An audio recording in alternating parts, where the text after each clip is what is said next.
Good evening, ladies and gentlemen. Tonight is our class in San Beda College of Law, Alabang, and we are going to discuss the powers of the Secretary of Labor to do inspections of establishment under Article 128 of the Labor Code of the Philippines. We will also discuss all the benefits of women workers and also the night workers as provided in the amended Labor Code of the Philippines. And so this is a very exciting session with the students of San Beda, and they are all here now in the webinar room waiting for the start of the discussion.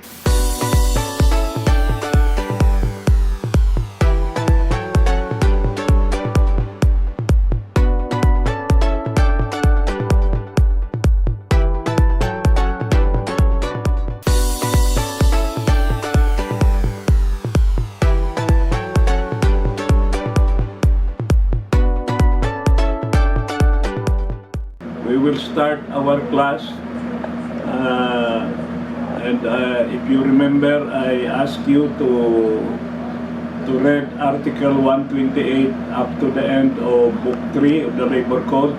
So this 128 will tell you the powers of the Secretary of Labor. The Secretary of Labor is one of the most powerful officials in the government, because he is vested by law many delegated powers. First of all, under Article 5 of the Labor Code, he is given the rule-making authority. If you remember, in your political law, there is delegated legislative power to legislate. This is the subordinate legislation when the law authorizes the Secretary of Labor to issue to formulate, promulgate rules and regulations implementing the Labor Code. And all such rules, after publication, 15 days from publication, in a newspaper of general circulation, shall have the effect of a law. Or any violation of such rules and regulations would have a penalty. In fact, tonight, as part of our discussion of Article 128, we will take up Department Order 183, which was issued by the Secretary of Labor by virtue of Article 5 of the Labor Code of the Philippines. And later on, I will enumerate to you one by one all the powers of the Secretary of Labor, quasi-judicial, quasi-legislative, rule-making, adjudicatory, and many other functions, being chairman of many agencies. Secretary of Labor is the chairman of POAA, the chairman of UWA, the chairman of Employees Compensation Commission, the chairman of the National Wages Productivity Commission, the National Maritime Polytechnic, and many other agencies. He is also a member of the board. By virtue of his position, he is a member of the board of the SSS, the GSIS, and the Land Bank, the PhilHealth, and even Pag-ibig. The Secretary of Labor is a member of all these agencies. So what I'm trying to emphasize to you, ladies, is that the Secretary of Labor is a very powerful official. And the article we are going to take up tonight, which is Article 128, is an illustration of the power of the Secretary of Labor. And you will realize that the Secretary is also supervising a lot of agencies in government, like the Institute of Labor Studies, all the researches. If you want to research on any labor issue, you go to the Department of Labor. They will give you the research materials about recruitment, about wages, about illegal dismissal of employees, about death, disability, and disease related to work, and also unions, collective bargaining, and all that are covered under Book 5 of the Labor Code.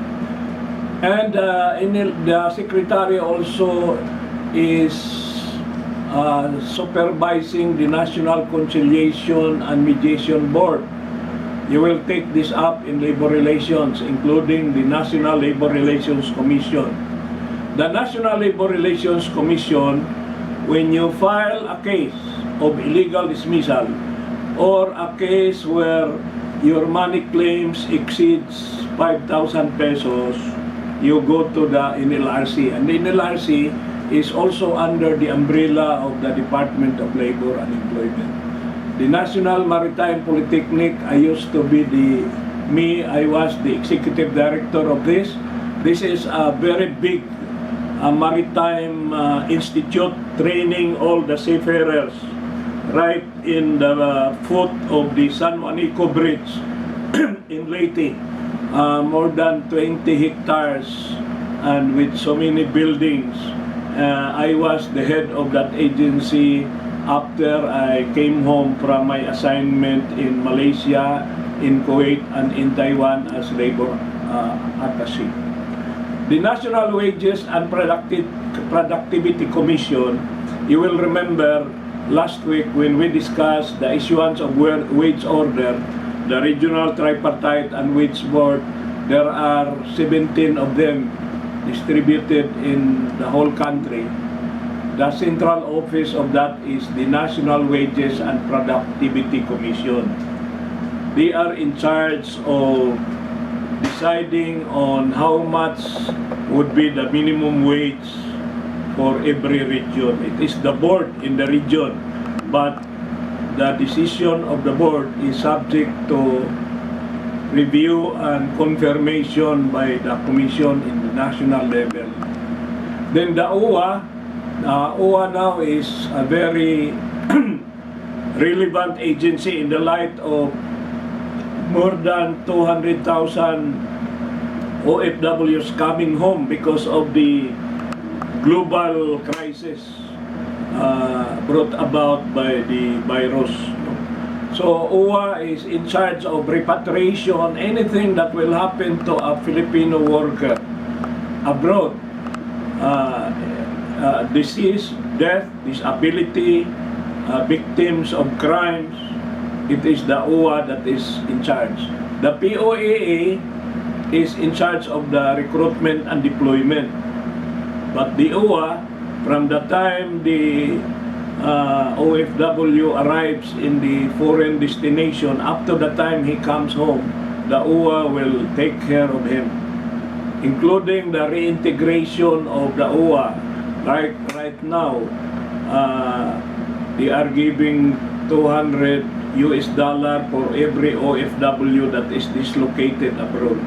And when they come home, those that are repatriated, and we have a lot of cruise vessels docked in the Manila Bay containing more than 10,000 seafarers waiting for the quarantine to pass to go home to respective province.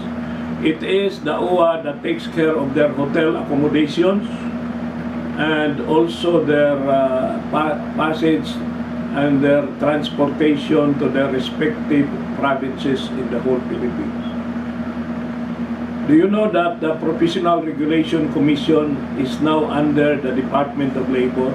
It is no longer under the Office of the President directly. It is under the Department of Labor. Yung mga nurses, mga engineers, yung magre-renew ng mga license nila, certified public accountant, Professional Regulation Commission is under the Department of Labor and Employment. And the Employees Compensation Commission, when we reach Book 4 of the Labor Code, in case of death, disability, or disease, a worker who suffers injury or sickness that is in the course of his employment or arising from his job, he can file a claim with the SSS. When the SSS denies or disapproves the claim, the worker can appeal to the Employees Compensation Commission. I used to be the chairman of that commission, like I was also the chair of the National Wages and Productivity Commission before, when I was still under Secretary of Labor.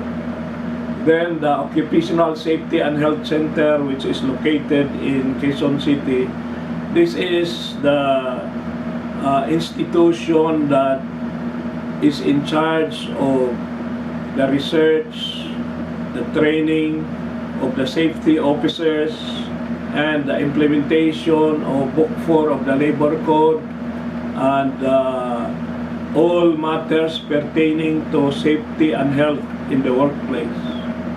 Okay, so these are just the agencies of government under the Department of Labor and Employment. And there are many others. I will discuss them later on. And we will just proceed now to our lesson, which is Article 128. Sir? Yes? You were choppy earlier, sir. Oh, ngayon, okay na? Okay?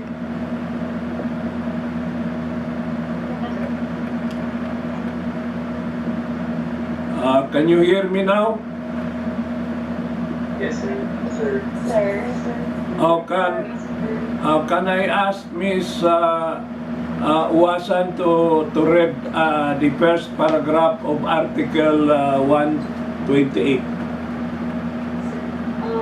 The Secretary of Labor and Employment or his duly authorized representatives, including labor regulation officers, shall have access to employers' records and premises at any time of the day or night, whenever work is being undertaken therein, and the right to copy therefrom, to question any employee and investigate any fact, condition, or matter which may be necessary to determine violations or which may aid in the enforcement of this code and of any labor law, wage order, or rules and regulations issued pursuant thereto.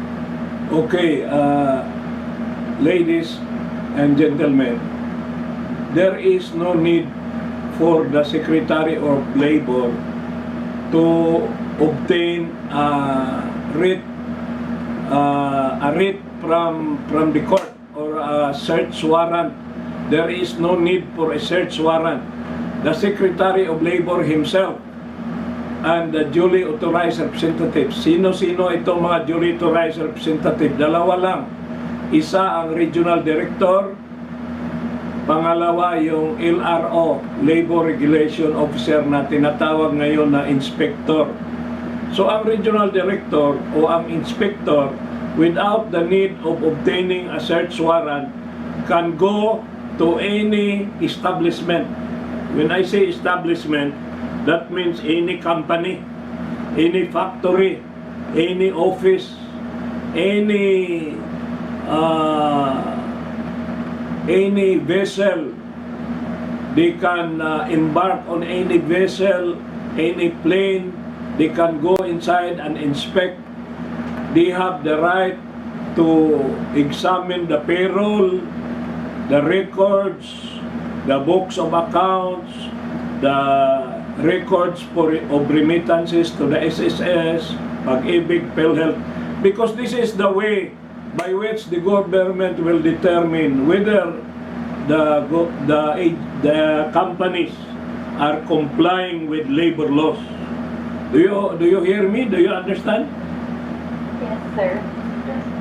So hindi na kailangan sa isang manggagawa na pupunta sa Department of Labor para mag-complain. Ang Department of Labor mismo ang pupunta sa establishment, and they have the right to question any employee. Halimbawa, sasabihin nyo, Mr. Adan, are you paid the correct minimum wage? How much are you receiving every month? you, Miss Aguilar, did the employer remit your PhilHealth, Pag-ibig, and SSS? These are all upon the initiative of the Department of Labor. There is no need for a complaint. Can you imagine? Walang ibang agency sa buong Pilipinas na merong kapangyarihan na pumunta sa isang agency without any search warrant. Take note of that, ha? Without any search warrant. And any time of the day or the night, pati night, ha? Pwede silang pumunta kahit gabi basta may operation ka. Do you know that San Miguel Corporation is operating on a 24 hours basis? Walang tigil ang San Miguel na gumawa ng beer. Kasi ang mga palainom, pareho ni inyong umiinom yan kahit gabi, kahit madaling araw. So kailangan ang paggawa ng beer ay hindi rin tumitigil. Ngayon, pag gumagawa ng beer at San Miguel, the Department of Labor can go there even at 12 midnight and to interview the workers. O, tatanungin nyo mga manggagawa, tama ba yung sahod? Kung wala kayong problema sa sahod, titingnan yung vicinity, ang mga health, safety, and welfare, yung mga lighting, mga pollution, mga noise pollution, meron pang mga odor, no? Yung mga odor na mga pollution, makakasama sa health ng tao, no? So, napaka strong ang power ng government. And this is the police power. What is the objective of this? Only two words. Workers' protection. Workers' protection. The Department of Labor is mandated to protect workers, and the officials of the department do not have to wait for the workers to complain. It is the department going to the manufacturing companies, to the offices, to all the areas where there is employment, even construction. Yung mga construction, may ginagawa na building, pwedeng pupuntahan ng Department of Labor yan at inspeksyonin. Alam nyo, I don't know if you remember, I always say that the relationship of employer and employee is like husband and wife, and the Department of Labor is the mother-in-law. Ang mother-in-law, kahit hindi mo yan imbitahin, darating yan, makikialam yan, no? Kasi ang papel talaga ng mother-in-law, pakialam eh. Tanong mo kay Miss Aguilar kung alam niya yun. No, meron ba siyang kilala na ang mother-in-law makikialam doon sa mga apo niya? Eh, hindi na niya jurisdiction yan. May mga ganon din ang Department of Labor. Ang mentality ng Department of Labor, laging nagdududa. Sabi, kayo mga employer hindi kayo nagbabayad ng tamang sahod. Madudahin yan.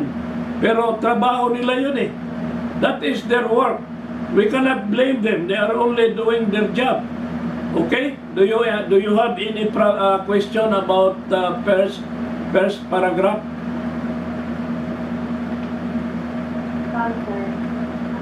Malinaw naman yan eh.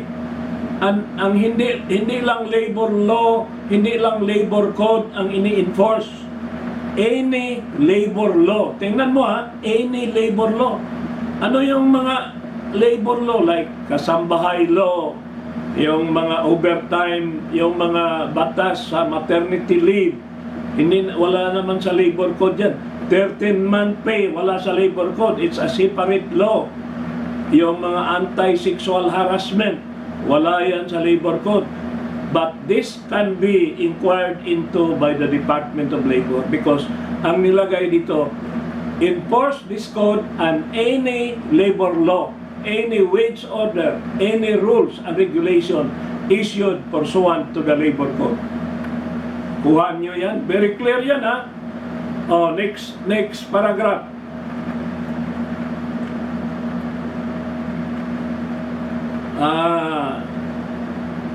Si Mr. Lanto, are you already here, Mr. Lanto? Were you able to enter? Mr. Lanto, nandiyan ka pa sa Iligan? Si Inyong, pabasa mo kay Inyong yan.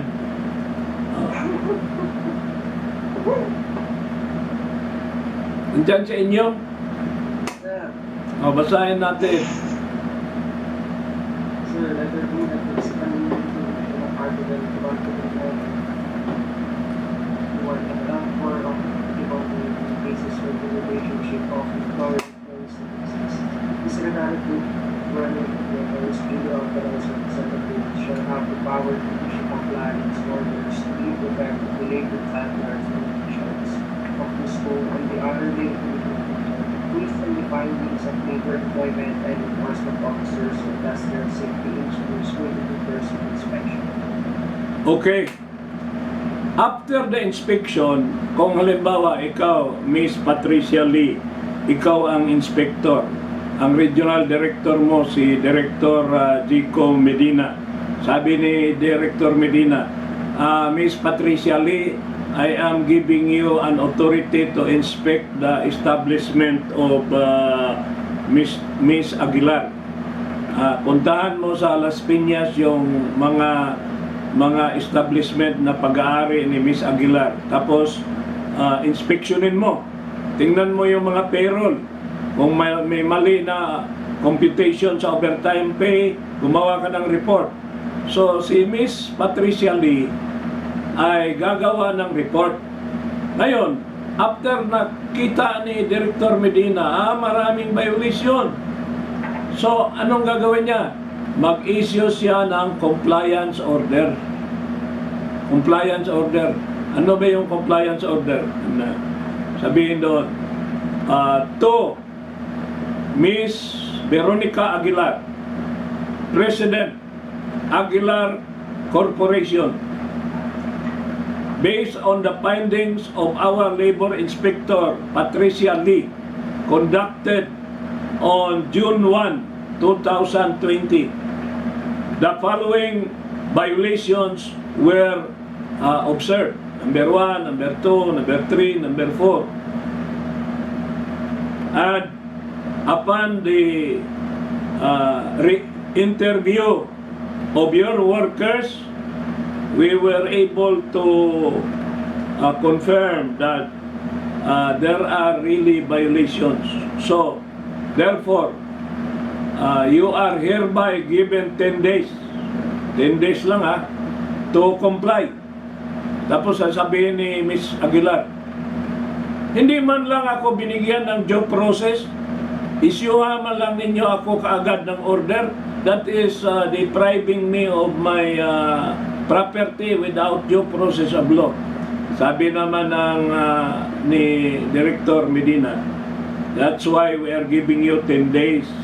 Within 10 days, kung meron kang katibayan, nagbayad ka, nagkamali lang si Patricia Lee sa kanyang pagtingin, nagkamali siya sa kanyang investigation, hindi niya nakita masyado kasi maliit lang mata niya. So, ngayon, ipakita mo Miss Aguilar kasi hindi nakita ni Miss Lee.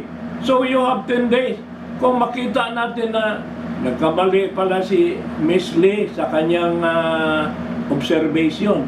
So, whatever mistake that has been rectified, i-deduct doon sa total amount na dapat mong bayaran. Pero sasabihin pa rin, kahit ba nagkamali si Miss Lee, meron ka pa rin violation kasi ang ilaw mo insufficient, masama sa mga mata na manggagawa, merong pollution, tapos wala kang record book. Kung may mga work accident, hindi na re-record. So, meron ka pa rin violation. So, once you receive a compliance order, you have 10 days to comply. Now, if you do not comply,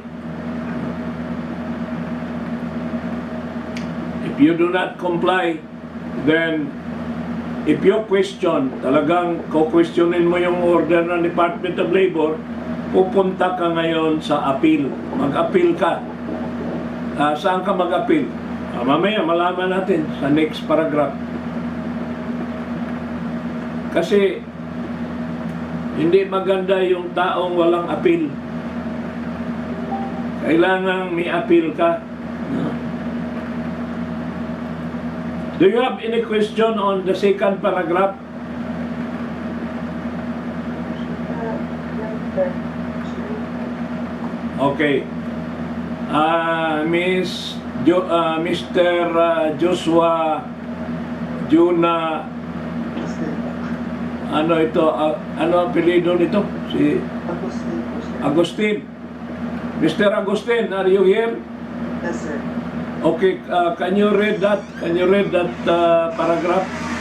The Secretary of his duly authorized representatives shall issue writs of execution to the appropriate authority for the enforcement of their orders, except in cases where the employer contests the findings of the labor employment and the enforcement officer and raises issues supported by documentary proofs which were not considered in the course of inspection. An order issued by the duly authorized representative of the Secretary of Labor and Employment under this article may be appealed to the latter. In case said order involves a monetary award, an appeal by the employer may be perfected only upon the posting of a cash or surety bond issued by a reputable bonding company duly accredited by the Secretary of Labor and Employment in the amount equivalent to the monetary award in the order appealed from. Okay.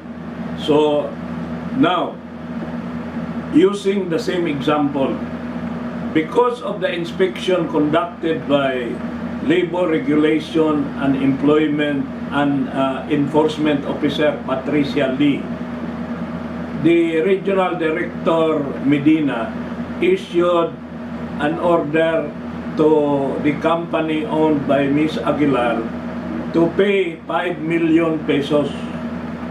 5 million pesos. But Ms. Aguilar has a lawyer by the name of Attorney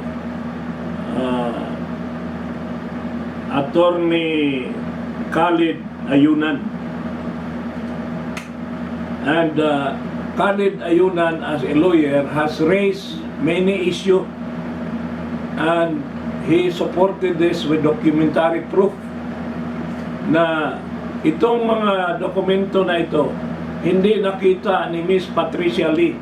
Nagmamadali lang siya pag-inspect. Hindi niya tiningnan yung mga dokumento kasi kung nakita niya ito, sana hindi siya mag-issue ng violations laban sa kliyente niya na si Miss Aguilar. So, we are now appealing the case within 10 calendar days. 10 calendar days, ha?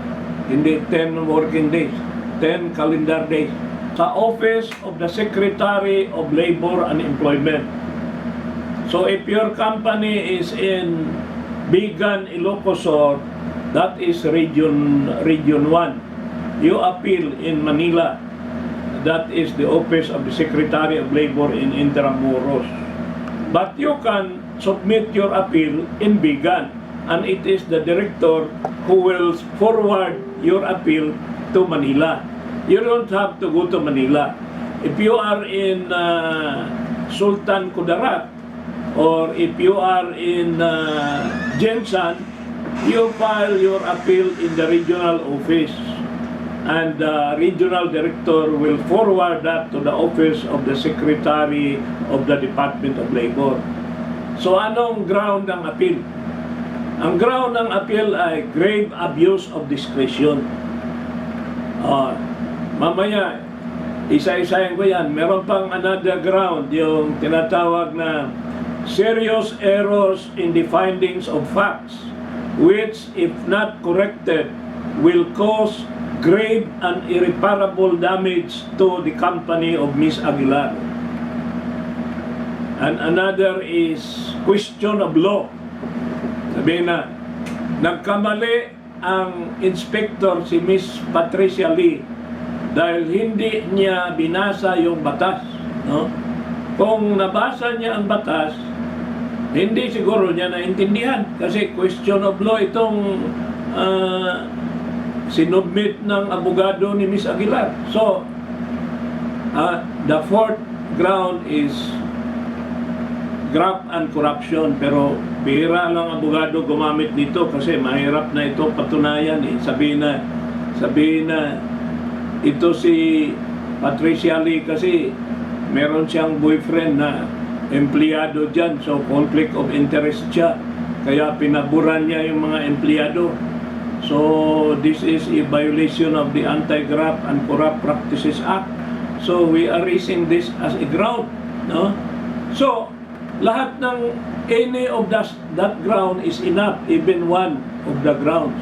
And then i-submit mo yung appeal mo, pero hindi yan tatanggapin kung wala kang bond. Ano yung bond? Either in cash or in surety. Parang magpiyansa ka dito, nakasuhan ka ng homicide, nakasuhan ka ng theft or theft, kakasuhan ka ng physical injuries, mag-file ka ng bond. The company will assure that you will appear in the hearing. So itong bond natin is to make sure na kung manalo talaga ang mga empleyado dito, merong pera na nakalaan. Because in the past, before Senator Boy Herrera introduced this amendment, hindi pa kailangan yung bond. Noong araw, ang mga employer mag-file ng appeal, walang kailangan ng bond. Katapos nanalo yung mga workers, after 5 years, after 10 years, pinaglaban. Paglabas sa desisyon, wala na silang pera yung management. So, paano mo ma-implement yung desisyon kung wala ng pera yung management? So ngayon pa lang, dito pa lang sa level pa lang ng regional director, magpo-put up na ng bond yung employer. Pag nag-file ka ng appeal na walang bond, your appeal is considered not filed and the decision or the order directing you to pay has become final and executory. Do you have any problem? Do you have any question so far? USEC, I'm just Yes. wondering, can there be an extension of the 10 days given? Or is it really just 10 days? You know, that is a good question, but 99.9% lahat ng motion for extension denied. Kasi alam mo, Ms. Paca, ang purpose talaga nitong batas natin na binibigyan natin ng deadline, kasi itong mga abogado ng management, meron silang propensity to delay and delay and delay. Puro delay na lang. Alam nyo, ang mga manggagawa, isang linggo lang hindi makatanggap ng sahod yan. Ngayon, wala nang ayuda, paano mabubuhay yan? Na ang mga karamihan ng mga manggagawa, isang kahig, isang tuka. Yung kinahig mo ngayon, yun ang tutukain mo bukas. Kung i-delay mo, mag-file ka ng yung mga dilatory tactic ba, yung mga abogado, mahilig mag-file ng dilatory. So, ang sabi ng management, Ms. Paca, ano bang kailangan mong delay? Bakit ka ba manghingi ng extension? Hindi ba sapat yung 10 araw? Kung ikaw, Ms. Aguilar, nagbayad ka, sabi ni Miss Patricia Lee, hindi ka nagbayad, hindi pakita mo yung payroll. Bakit hindi mo pinakita ng payroll? Kung pinakita mo yung dokumento mo doon kay Miss Patricia Lee, hindi ka sana ma-isyuhan. So, ikaw rin nagkukulang ngayon, manghingi ka extension. Anong reason mo? Unless nag-lockdown sa COVID, hindi yan i-allow. Ang problema, Ms. Paca, yung araw na nag-file ka ng motion for extension, hindi pa na-stop yung running of the period. Ang iksi lang ng 10 days. At yan, calendar days yan ha. Kung yan tumama sa mga holiday, like mga Holy Week, yung mga Biyernes Santo, kasama yan sa bilang. Monday, Thursday, Good Friday, magtrabaho ka habang pinapako ang Panginoon para pag Monday, mag-file ka, no? Mag-file ka kasi walang delay. Mahirap yung delay. Alam mo yung delay? Alam ba ninyo yung kasabihang justice delayed is? Justice denied. Iba na ngayon ang kasabihan, hindi na yan, luma na yun eh. Ang bago ngayon, makinig ka inyong ha, may bago tayong kasabihan. Justice delayed is pregnant. Bakit pregnant? Delayed na eh. Anong na-delay? Reglamentary period. Na-delay ang period. Anong nangyari? Hindi pregnant. Justice delayed is pregnant. Kaya, huwag na ninyong i-delay. Kailangan tuloy i-file nyo kaagad. I-file ninyo. Sabihin mo, sir, kulang ang dokumento. Kahit na kulang, i-file pa rin nyo para mag-submit na lang kayo ng supplementary appeal.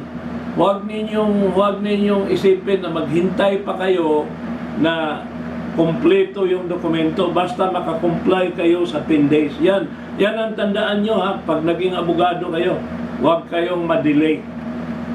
Kasi ganon ang style ninyo eh. Meron tayong assignment, manghingi kayo na extension. Estudyante pa lang, manghingi na kaagad ng postponement. You have to develop the sense of responsibility na mag-focus talaga kayo. Pag meron kayong kaso, huwag kayong mag-delay, huwag kayong matulog hanggang matapos yung appeal. No? Madali lang gawin ang appeal. Merong template na dyan. Pwede ka nang mag-copy-paste sa appeal. So, ngayon, madali na lang. Panahon namin, hindi. Kasi hindi pa nauso yung copy-paste nung araw eh. Okay? Miss Paka? We will now go to the... Any problem?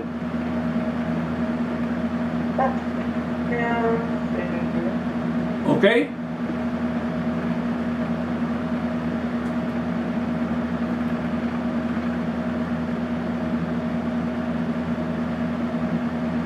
Okay, Mr. Katbagan, are you around? Can you read this paragraph C? Yes, sir. The Secretary of Labor and Employment may likewise order stoppage of work or suspension of operations of any unit or department of an establishment. Sandali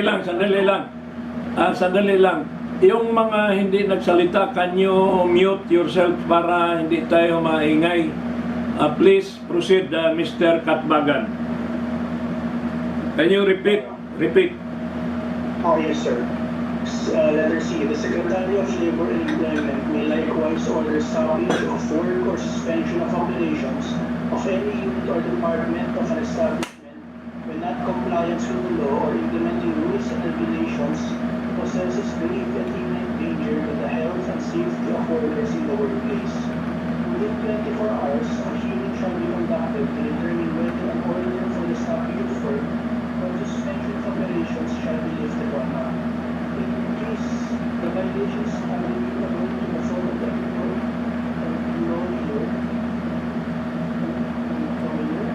employer, He shall pay.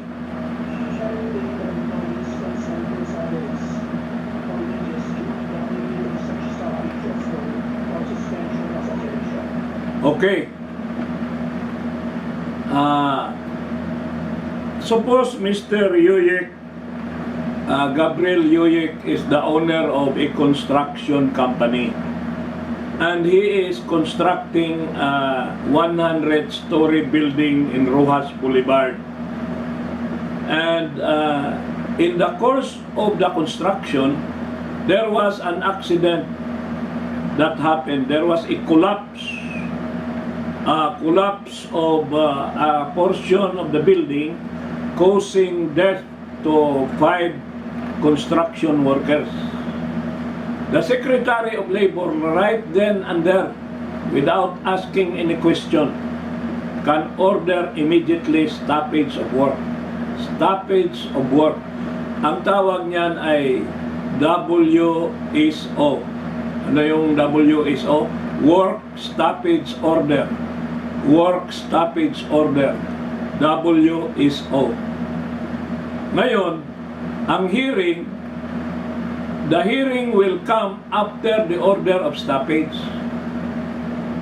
Pwedeng sabihin ni Mr. Yuyik, merong denial of due process kasi pina-stoppage muna bago siya mag-hearing. Nauna yung stoppage bago mag-hearing. Pero yan ang sinabi ng batas because there is grave danger. Not only imminent but really grave and real danger to the safety of the workers. The same is true when there is pollution.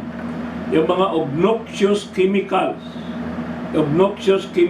that causes serious hazard to the health of the workers. Secretary Franklin Drilon, before, when he was Secretary of Labor, ordered the closure of a company in Valenzuela, Metro Manila, because of so many accidents causing death inside the factory. And the Supreme Court upheld the validity of this order as a valid exercise of police power of the state. So, the hearing that will be conducted 24 hours after the release of the WSO would be to determine whether there is ground to lift the order. So, papaano naman i-lift ng Secretary of Labor yan kung hindi mo binago? Wala kang mga safety, yung mga magpapatrabaho ka ng construction worker, walang mga helmet, walang mga safety shoes, walang mga personal protective equipment. Pagkatapos hindi ka nag-follow ng standard operating procedures in the safety of the workers, protection for the safety of the workers. So, this decision cannot be questioned before an inferior court.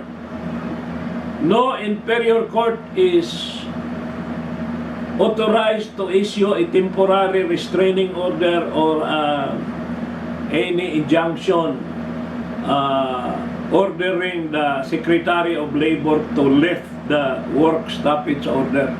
This is a very strong powers of government vested in the Secretary of Labor. Because what is involved here is not only money. This involves the life of people.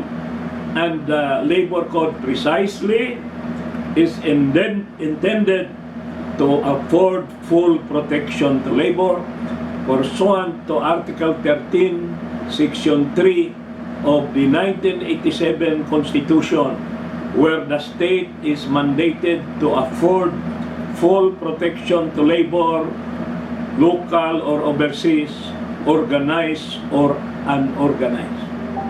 Any question?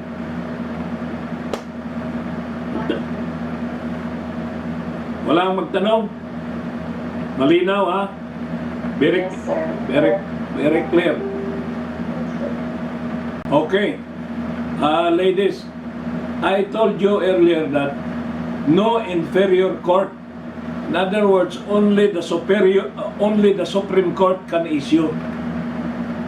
The Regional Trial Court, the Metropolitan City and Municipal Court, the Circuit Court, the Court of Appeals, they cannot issue any temporary restraining order. Only the Supreme Court has reserved the power to review, revise, reverse, or modify the orders of the Secretary of Labor. In other words, this is a police power of the state that has the respect and the confirmation by the judiciary. The lower courts are prohibited from interfering. Kasi ang mga malalakas na mga negosyante, pwede silang kumuha ng order sa mga regional trial courts. Lalo na kung ang mga abogado nila ay mga mabibigat na abogado na may mga strong influence sa mga courts, makakuha ka agad ng TRO or injunction, restraining orders. Pero dito ay pinagbawal ng batas na ang mga regional trial court ay makialam, lalo na at higit na ang involved dito ay ang buhay ng mga manggagawa. Hindi lang kabuhayan, kundi buhay. So, wag na tayong makialam dyan. Ipagtiwala natin sa Secretary of Labor, the Executive Department, to enforce the law, and there should be no undue interference in the exercise thereof. Okay? Is that clear to you? Yes, sir. Yes, sir. Okay.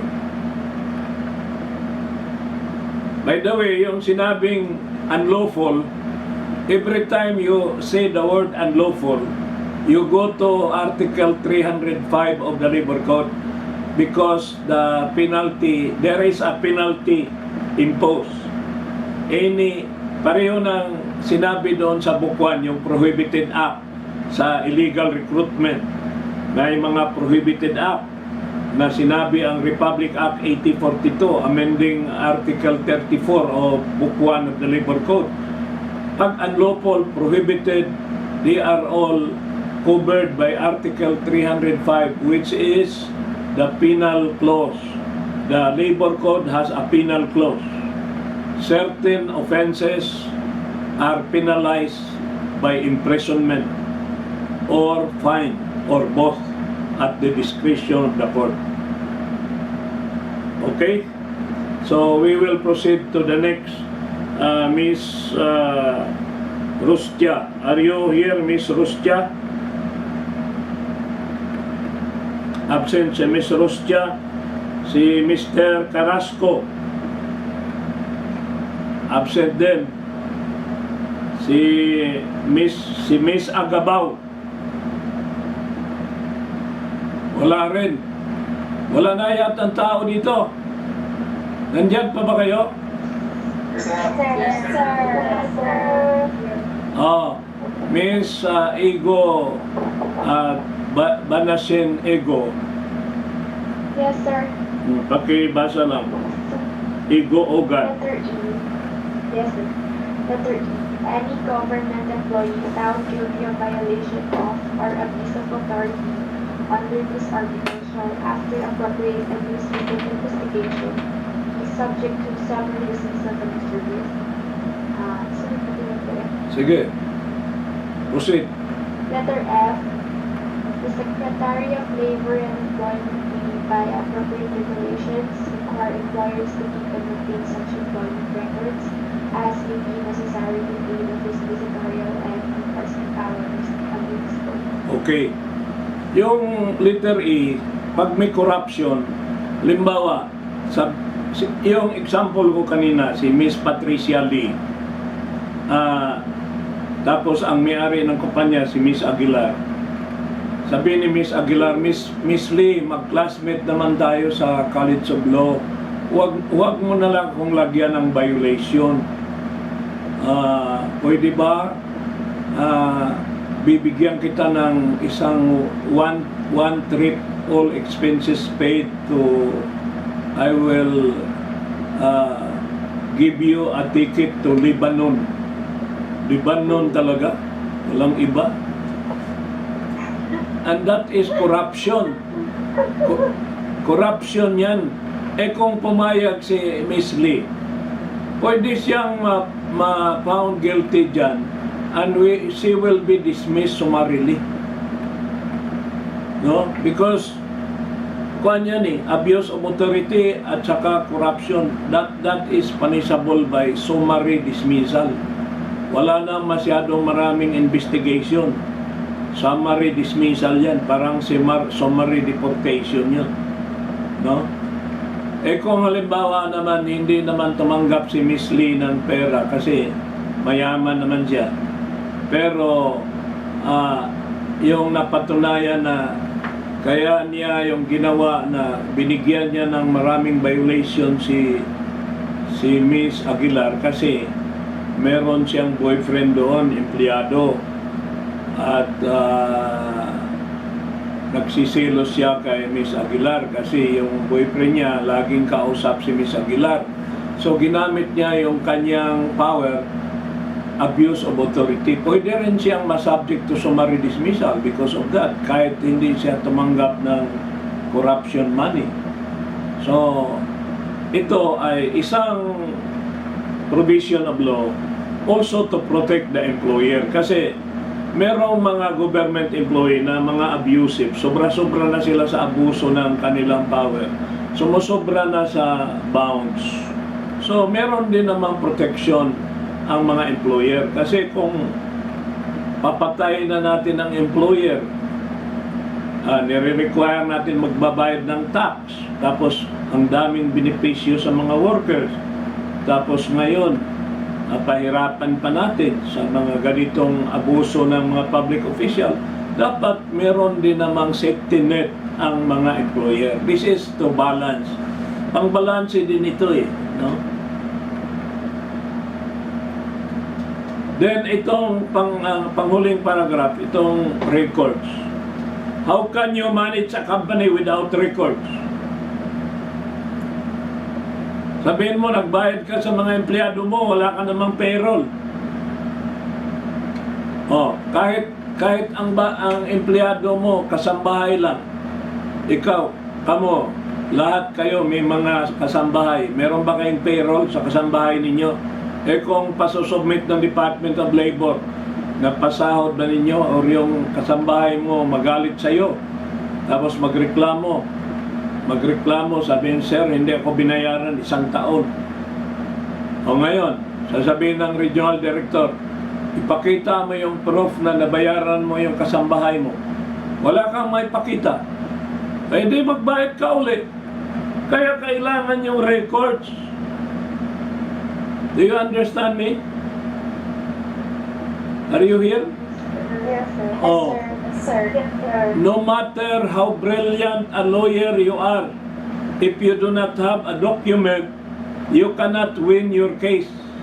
You cannot win your case without a document. No? As between your word and the word of the complainant, the doubt shall be resolved in favor of labor. So matatalo ka sa kaso mo dahil wala kang dokumento. The best evidence to refute or to as a rebuttal to the allegation of the employee, you should submit documents. Pag sinabi niya, hindi ako binayaran ng sahod, may payroll. Yung payroll, may perma siya. Paano ngayon yan? Ang signature, genuine. Ang payroll, tama naman ang computation. So the payroll will prevail over the oral testimony of the complainant.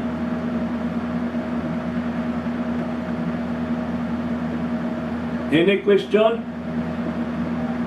No, sir. Okay. So we will go to Article 129. That was a long article. Pero I will make sure to you, I am now assuring you that I am going to ask this in the finals. 129, 128 at saka yung 106. Yun ang mga 5-star articles. Pag sinasabi kong 5-star articles, not all articles in the labor code are equally important. Pero yung 3 articles na sinabi ko sa inyo, 106 sa labor-only contracting, 128 sa inspection, visitorial power, and ito, money claims. Simple money claims, no? Hindi yan simply, mali yan, walang why. Simple money claims. Why is it called simple money claims? Because there is no other claim. It's only money claim. So, kung mag-file ka ng money claim at sinamahan mo ng illegal dismissal, hindi na yan simple money claim. Wala nang jurisdiction ang regional director niyan. Halimbawa, Sir, tinanggal ako. Pero meron akong money claim, 4,000 pesos lang naman, hindi binayaran sa akin. Pero tinanggal ako. Because there is an illegal dismissal, it is no longer a pure money claim. Where will you file that?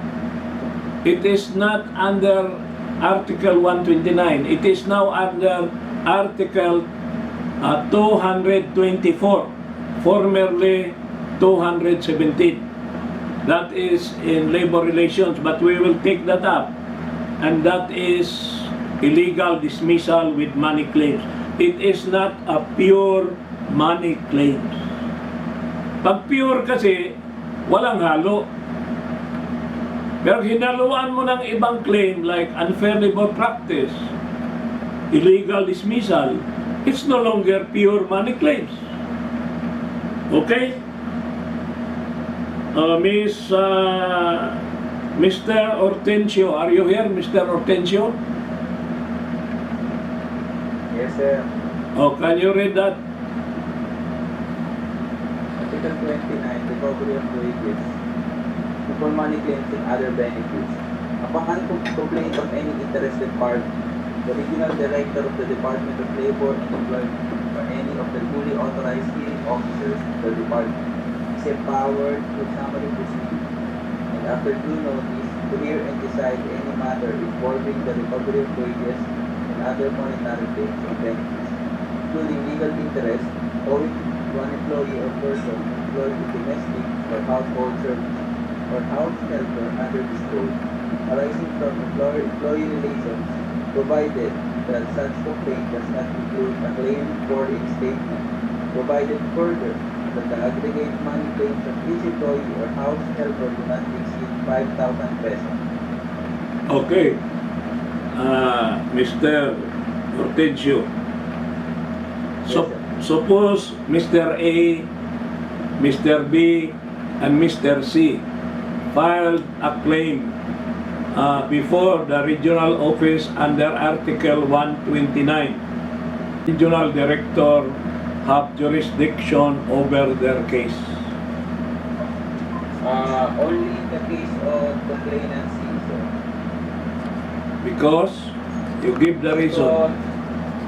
Because complainant A is complaint, he has a reinstatement issue. Therefore, the NLRC shall have jurisdiction in that, sir. And complainant B is that his monetary complaint exceed 5,000 pesos, sir. So it is also the NLRC. And C because C is only 5,000, sir. So It does not exceed. Oh, yan. That is a correct answer. So, when you answer a question like that, you should begin with a statement.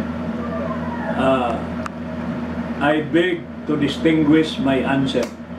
You should say, the examinee begs to distinguish his answer. And then you put letter A, letter B, letter C. And you always preface your answer, Mr. Hortensio, with a phrase, by virtue of the provision of Article 129 of the Labor Code, comma, this examinee begs to distinguish as follows: letter A, letter B, letter C. That is how I train you how to answer. That is the way to answer in the bar examination. You always cite the law.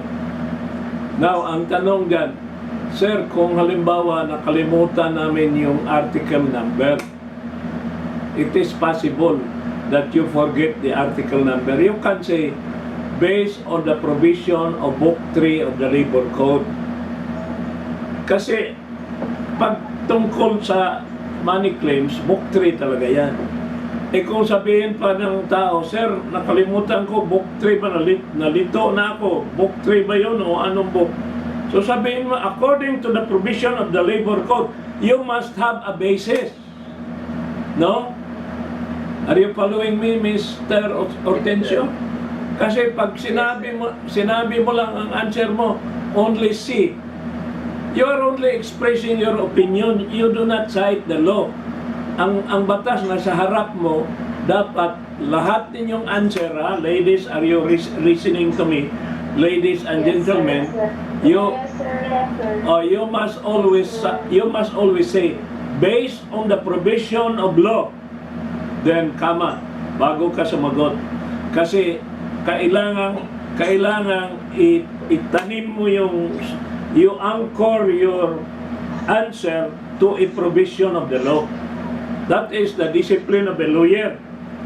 Anything that you say without a law is just your opinion. And the Supreme Court is not interested in your opinion.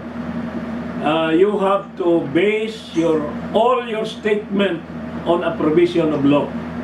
So you should always discipline yourself to say, according to, based on, in accordance with, in the light of.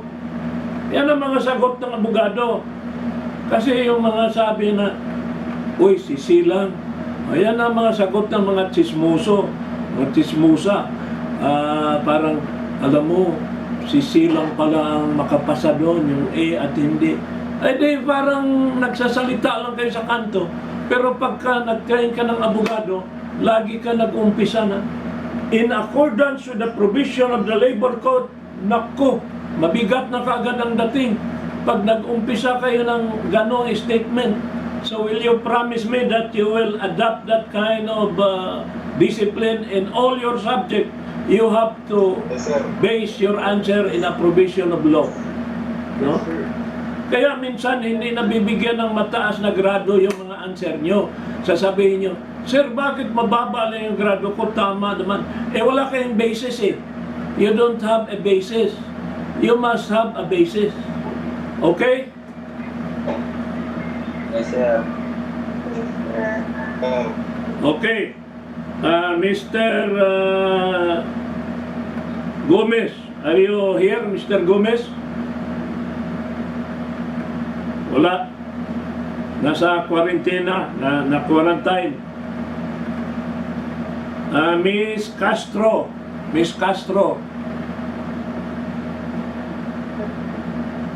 Wala rin. Si Mangguda Dato, wala rin. Absent. Si Miss Literato. Kita ko yung kanina, Miss Literato. Present, sir. O can you read that? The regional director or hearing officer shall decide or resolve the complaint within 30 calendar days from the date of the filing of the same. Any sum thus recovered on behalf of any employee or house helper pursuant to this article shall be held in a special deposit account and shall be paid on order of the Secretary of Labor and Employment or the regional director directly to the employee or house helper concerned. Okay. Alam nyo, when you see a provision of the labor code that gives a deadline, ha? Kasi itong mga regional director, mga hearing officer, they do not have a sense of urgency. The workers are going there back and forth, spending money, effort, and then they do not decide the case with a sense of urgency. Now the law as another manifestation of the protection of the state. Kasi delay really is very hazardous to the worker. The employers can afford to delay and delay. They have a battery of lawyers who keep on going back to the hearing, but on the part of the employee, every hearing he has to pay a lawyer, although he is not required to have a lawyer. In a labor proceedings, the complainant does not have to have a lawyer. He is or she is not compelled to have a lawyer. But you know, for her own protection, how can she defend herself if the company has a lawyer coming from a very big law firm? Tapos, they will always delay asking for postponement. That's why the law tells the director, you have a limit, do not allow delays, because at the end of the day, you, the regional director will be the one to held administratively liable, and you can be disciplined, administrative discipline, in accordance with the Civil Service Rules and Regulations and the Anti-Graft and Corrupt Practices Act. You as a public official, you can be disciplined for not deciding the case within the period. Take note, 30 days from filing. Hindi yung 30 days from the time the case is submitted for decision. It's very easy to decide. Bakit magpapatagal? Kayo, maging judge kayo. In the future, maging judge kayo. Tapos, i-delay nyo ang kaso. Dapat, masama na kayo doon sa judge na madidisiplina ng Supreme Court. Kasi, dinidelay ninyo. Lalo na kung classmate ninyo manghingi ng delay. Halimbawa, si Judge Gabriel Cayabyab, no? Si Judge Gabriel Cayabyab ay nag-file ng motion for postponement si Attorney Cassandra Paca. Sabi ni Cayabyab, pagbigyan ko ito, classmate ko ito bedel pa namin ito samantalang may deadline siyang 30 calendar days. So at the end of the day, si Judge Cayabyab dyan, or si Arbiter Cayabyab, siya magpapaliwanag ngayon pag pinailan siya ng gross negligence. Kaso na gross negligence, baka discipline siya ng integrated bar ng Supreme Court. So mag-ingat kayo sa mga delay Ako, kalaban ko talaga yung delay. I hate delays. Justice delayed is pregnant. Yun ang lagi kong kasabihan. No? O hindi ako nagbibiro. Do you understand what I'm saying? Yes, sir. Yes, sir. Yes, sir. Okay. Miss Sydney Rose Tan Doc, can you read that? Yes, sir.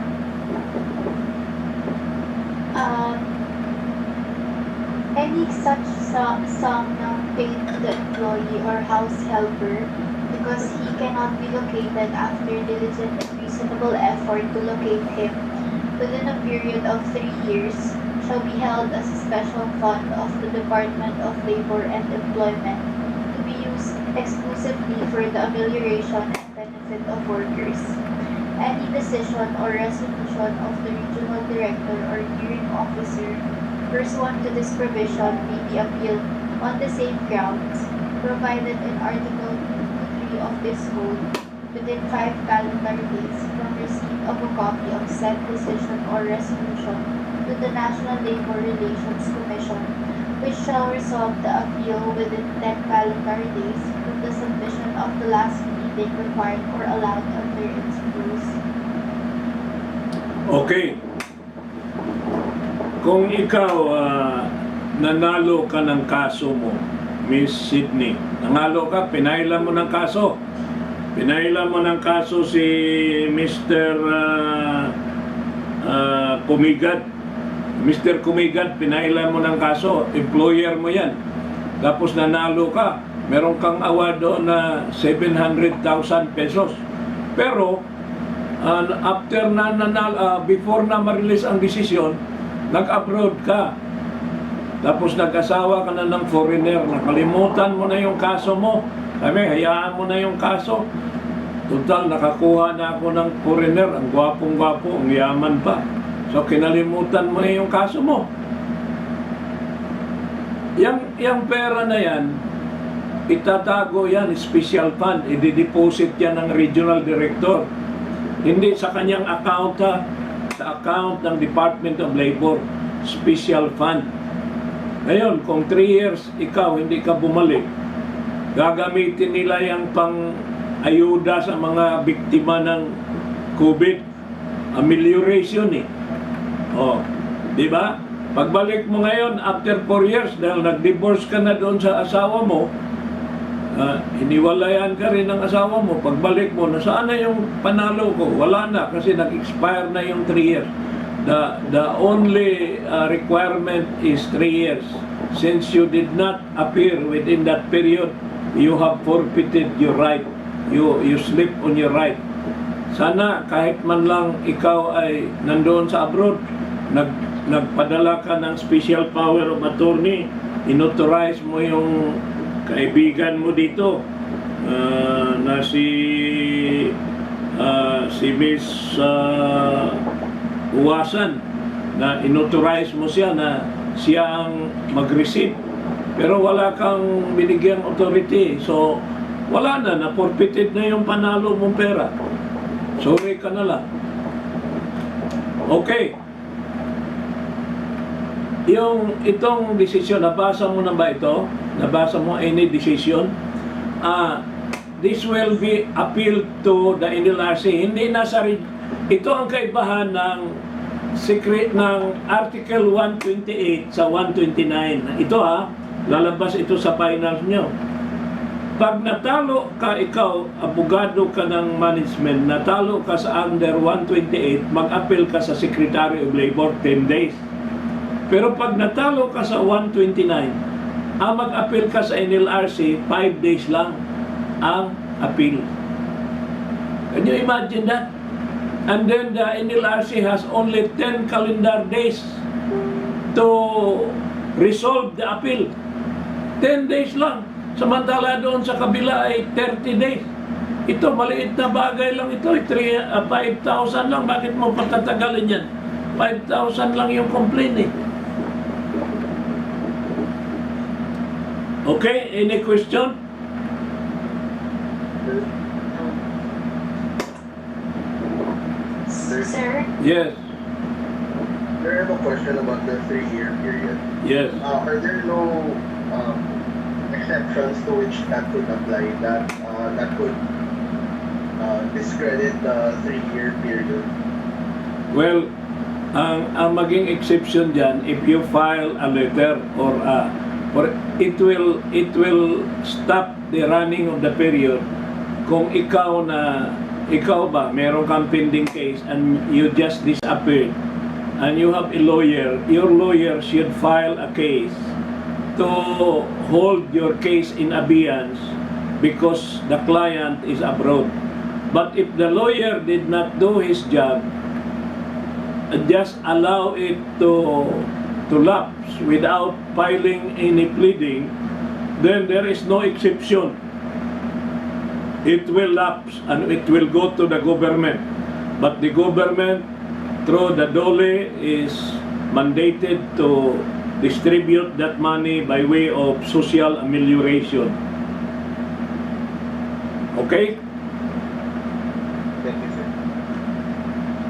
Now, sa Article 224, this is labor relations, but we have to take this up because this is mentioned in Article 129. So, can you read that, Mr. Yuyek? Can you read 224?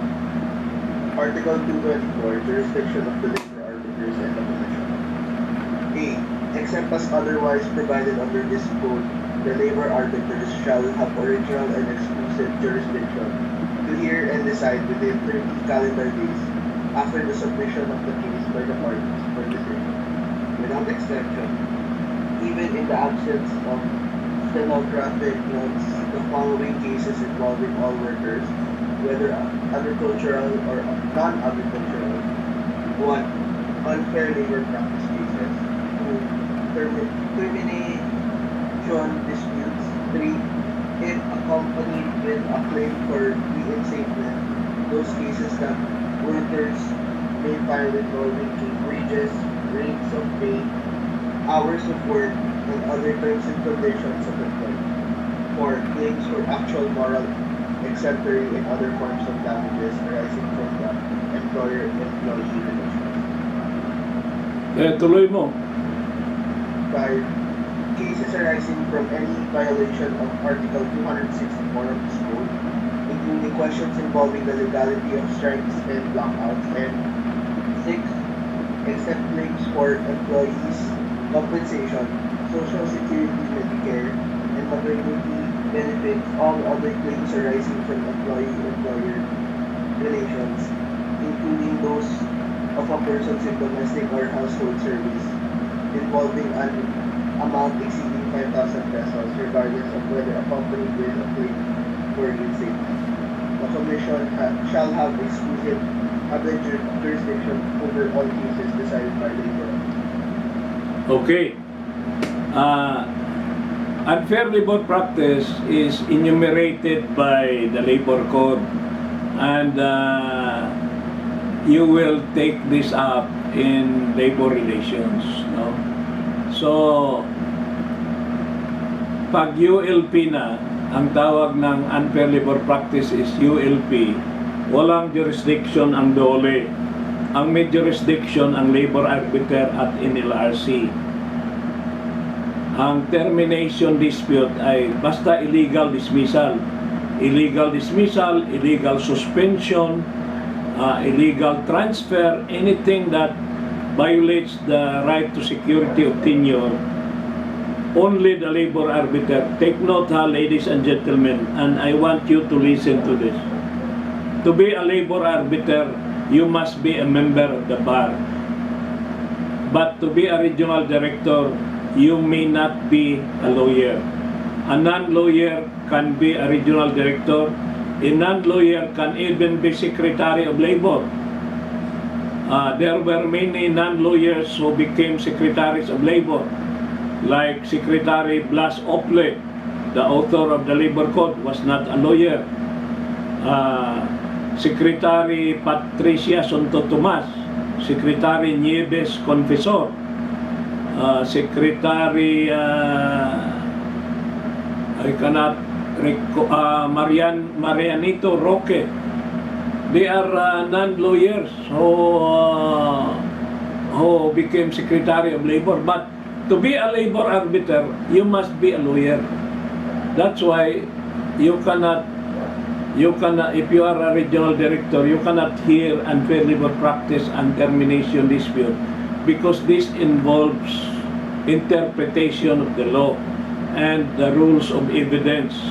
You have to be knowledgeable about appreciating the value of a document, the testimony, to appreciate the value of the testimony. That's why you have to be a lawyer. At the age of 27, I was appointed as a labor arbiter. I was the youngest, and still up to now, nobody has duplicated my record. Becoming a lawyer at the age of 24 and becoming a labor arbiter, a presidential appointee at the age of 27. I was already hearing cases involving millions of pesos when I was still 27. And therefore, I think you are very lucky to have a professor who has so many experience, so long experience. Marami kasing professor ng labor law, hindi ako nanlalait, hindi ako naninira, na wala silang grounding on practicality kasi wala silang experience. Pero ako, naging lawyer ako ng San Miguel Corporation for 12 years, lawyer ako ng Pepsi Cola ng 5 years, Petro ng 3 years, tapos naging Undersecretary of Labor for 5 years, naging labor attaché for 9 years, nagiging labor arbiter for 5 years. Saan ka makakita ng ganon? Maghanap kayo. No? Hindi lang ako nagyayabang. No? Magyayabang na ba talaga yun? Yung magsasabi ka ng totoo. Kaya kayo, seryosohin ninyo yung pag-aral yung under me, kasi if you are serious, marami kayo matutunan. Okay, did you bring your book? Did you? Yes, sir. You open your book on page 404.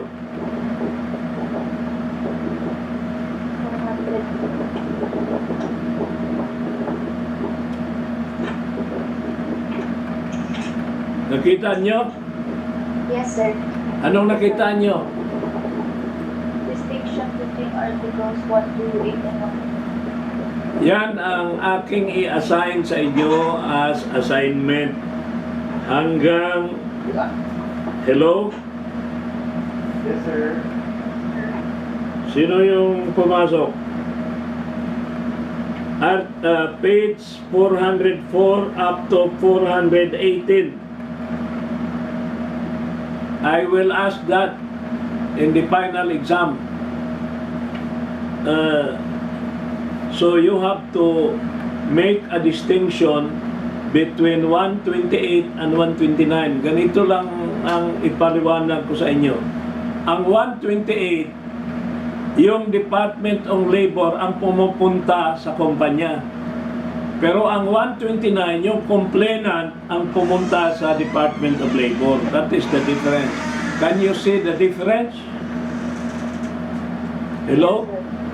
And then we will compare that 128 versus 224, which used to be Article 217. Yung 217 before ay 224 na ngayon. No? So, you compare 128 with 224 and then you compare 129 with 224. So, you will realize there are many differences. And I'm training you to have the eyes of an eagle. Yung bang matang lawin. Alam niyo yung matang lawin ni Kuya Kim, matang lawin. Pag maging abogado kayo, matang lawin. No? Yan ang sinasabi ng mga taga-Ateneo kasi Blue Eagle sila, matang lawin. O kayong mga taga-San Beda, anong mata ninyo? No? Red lions kayo? Lions? Ano ba ang symbol sa San Beda, Mr. Medina? Lion. O, tingnan natin yung red lion. Kailangan ang mata ninyo, mata ng leon. No? Parang kuang kayo eh. Lion King. Parang Lion King kayo. So, pag Lion King kayo, ang mata ninyo ay very keen, very sensitive sa mga changes. Madali kayo makakita ng diferensya. Makikita nyo yan. Iniisa-isa ko yan. But I do not have the time to discuss each one of these provision because we have a lot to cover. And I will delegate to you as a responsible citizen, responsible students. Ang aking challenge sa inyo, mag-post kayo sa ating account sa Makatarungan kung anything that you do not understand about these distinctions. You either personal message me or you want to share your question, I will answer also in the Facebook. I want you to look at this chart and then locate the lesson that we have tonight. Where is the lesson that we have tonight? Yung Article 217 sa Labor Arbiter, 224 na yan ngayon. Pero yung 128, can you see it? On the right side, Article 128. And I am asking you to read these cases, Francisco Gueco versus Secretary of Labor. Tapos yung NFL versus Laguisma. Do you have any question concerning this chart? I am the only author in the whole Philippines that was able to outline all the cases concerning the jurisdiction involving labor cases. So makita ninyo yan. Pwede ninyong gawin na pwede ninyo yang gawa ng i-post ninyo yan sa Facebook. Pwede bang i-post ninyo yan sa Facebook? Kung sinong magaling mag-post, no, i-post ninyo yan sa Facebook doon sa makatarungan, no? Kasi maraming kahit yung kukuha ng bar, those who will take the bar, mahirapan sila pag-memorize sa mga jurisdiction. Dito madali lang because in one page you have all the jurisdiction. Tingnan nyo yung 128, Article 128, Regional Director. So, Step A yan. Ang Step B, Secretary of Labor. Ang C ay Court of Appeals hanggang Supreme Court. Hindi ba? Mahirap na yan. From the Secretary of Labor to the Court of Appeals, it is Rule 65 of the Rules of Court. Pag Supreme Court, from Court of Appeals to the Supreme Court, it is Rule 45. Rule 45. Nauna mo na yung 65 bago yung 45. Tapos pag voluntary arbitrator dito sa unionized company, yung mga unionized company, when you reach your labor relations, kaya wag ninyong iwala itong libro ninyo, magagamit to sa labor relations. From the voluntary arbitrator, diretso sa Court of Appeals, ang gagamitin ay Rule 43. Rule 43. Pero from from Secretary of Labor to the Court of Appeals is Rule 65. So, yun namang kanina, yung Regional Director 129 dito sa kaliwa, ang appeal from the Regional Director for simple money claims, pure money claims, 5,000 or below, the appeal is to the NLRC. From the NLRC to the Court of Appeals, Rule 65 then. From NLRC to the Court of Appeals. So, do you have any question? No, sir. Under what position under Rule 45 for the Supreme Court? 45 is from Court of Appeals to the Supreme Court. Okay, thank you, sir. Okay.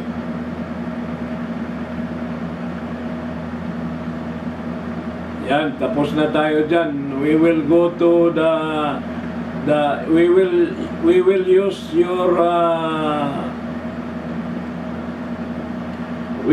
your codal provision this time. Can you open your book? Anyway, in your book there is a codal provision of the labor code, which is in page, we will now go to Article 130. 130 is on page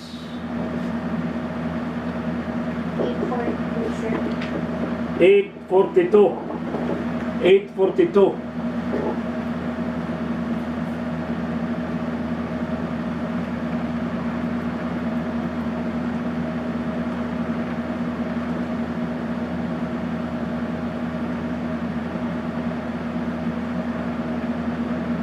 Can you read it now?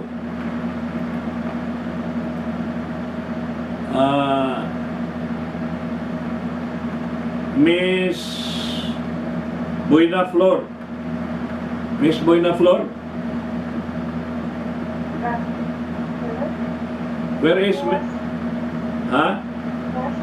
Was disconnected. There's a brown out interface call. Very good.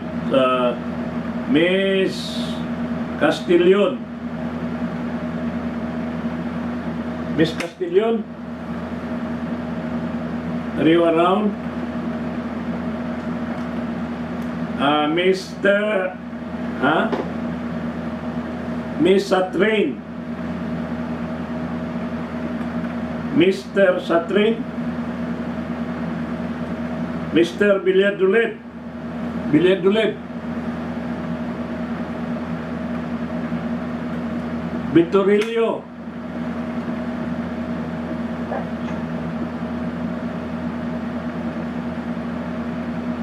Lahat ng tinawag ko, wala. Sir, Villanueva is here.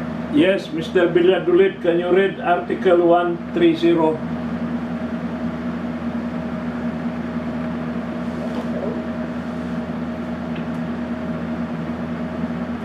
Wala.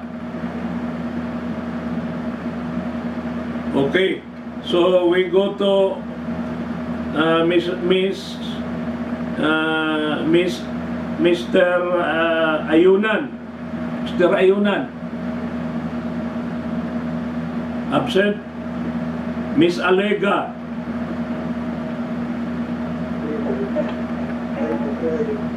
Okay.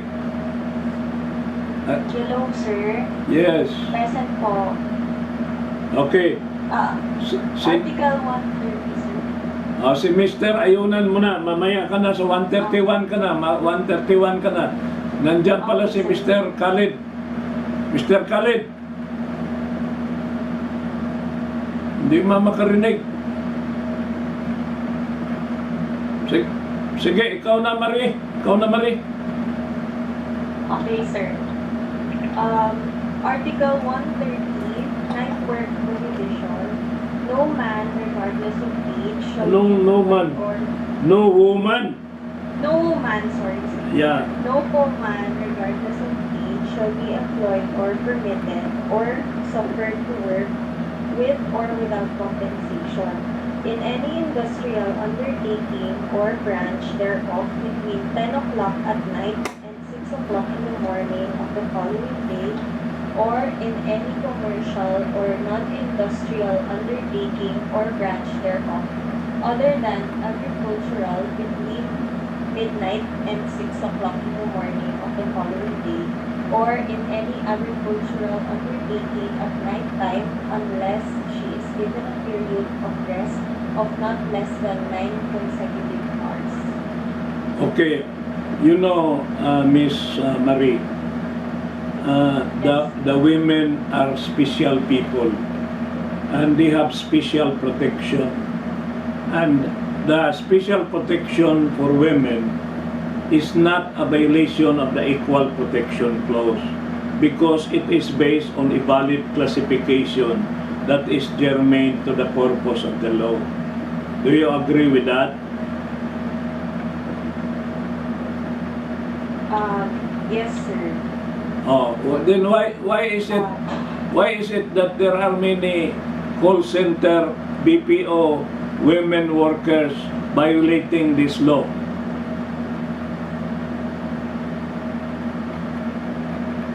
Sir, sorry, sir, again po. Bawal magtrabaho ang mga women 10 o'clock in the evening up to 6 o'clock in the next morning, correct? Yes, sir.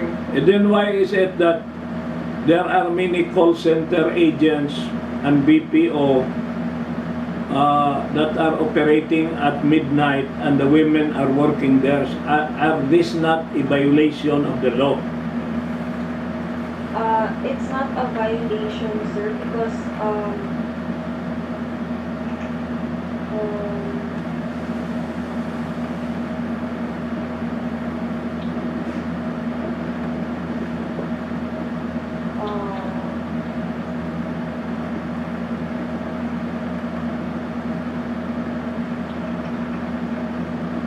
Yan ang i-research mo yan, ha. If you are not ready tonight, you come back to me. You post that in Makatarungan, special assignment to you, and you may want to take back your answer. You have to research. Bakit pinapayagan ng batas yung mga babae magtrabaho sa gabi na nasusulat sa banal na labor code na pinagbabawal na ang mga babae alas 10 ng gabi umuwi na kayo sa tahanan nyo para kasama nyo yung mga asawa nyo o mga magulang nyo. Huwag kayong maggumala-gala sa gabi, kayong mga babae, kasi mahalaga kayo sa batas. Bakit kayo nagtatrabaho? Yung iba na hold up, yung iba na re-rape, yung iba na papatay. Kasi hindi nyo sinusunod ang batas. Yung mga babae kailangan nasa bahay na. Kaya kayo mga babae, tinatawag kayong ilaw ng tahanan. Pag wala kayo sa bahay, brown out ang tahanan. Do you agree with that?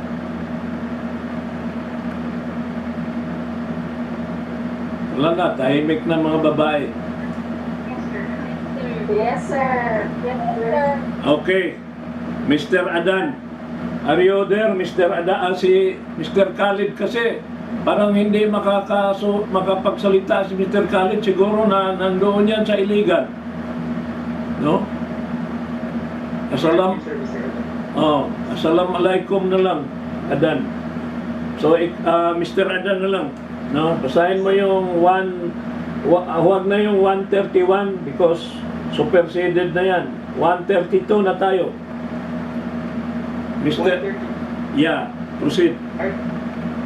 Article 132, Family Planning Services. Incentives for family planning. Establishments which are required by law to maintain a clinic or infirmary shall provide free family planning services to their employees, which shall include but not be limited to the application or use of contraceptive pills and intrauterine devices. In coordination with other agencies of the government engaged in the promotion of family planning, the Department of Labor and Employment shall develop and prescribe incentive bonus schemes to encourage family planning among female workers in any establishment or enterprise. Now, Mr. Adan, let me ask you. Mr. Adan, are you listening? Yes. Let me ask you. Bakit napasok dito sa labor code itong family planning? Anong relevance ng family planning sa labor code? Sa tingin mo lang, no? Hindi kaya itong parang naligaw na provision ito? Parang naliligaw na provision. Bakit nakikialam ang batas sa pagplano ng pamilya? I think, sir, it is connected with regard to how the particularly the women, sir, or employees for that matter, on how to sustain their families, sir. So I think, sir, what the law wants to drive at is that family planning is essential, sir, so as to properly regulate either wage or salary. Yan, tama ka. Kasi kahit gaano pa ibigay mong minimum wage, Mr. Adan, kahit increasean mo pa yan ng minimum wage, 10 ang anak. Pareho ngayon, nag-crisis tayo. Maasa tayo sa gobyerno ng ayuda. Kasalanan ba ng gobyerno yan? Nagkaanak kayo ng 10. Ikaw, Mr. Adan, ilan ang kapatid mo? Wala, sir, O yan ang magaling yung father mo and mother mo kasi iniisip niya at ikaw, the only son ka, the only child ka, ikaw magmana lahat ng kayamanan ng magulang mo at saka hindi ka spoiled, masipag ka, nag-aaral ka pa ng law. Very fortunate ang parents mo. Ito kasi, itong provision na ito, panahon ng martial law kasi, ang sabi ng gobyerno, itong mga tao nanghihingi ng mataas ng wage, mga benepisyo, pero no matter how much you give them, it's not enough because they do not know how to plan their family. At tama yan, provision na yan. Alam mo na, nagalit ang mga Roman Catholic Church niyan. Kasi alam mo naman ang mga pari, ayaw nilang family planning eh. Kasi pabayaan niya, the Lord will take care of everything, no? The Lord will provide. Paano ngayon? Magpadala ng ayuda ang Lord na sa dami-daming mga anak. So, ito, bibigyan ng incentive ang mga kumpanya na merong family planning scheme. Halimbawa, kaya maraming mag-maternity leave. Ang maternity leave, 105 days. Kung halimbawa ang empleyado mo, ikaw employer ka, Mr. Adan, ang mga empleyado mo mga kababaihan, magsabay-sabayan na mag-maternity leave. Tapos you have to hire another person to take over. Magbayad ka pa doon sa, you pay them and you also pay the replacement. So, in the long run, it is not good to the economy, overpopulation.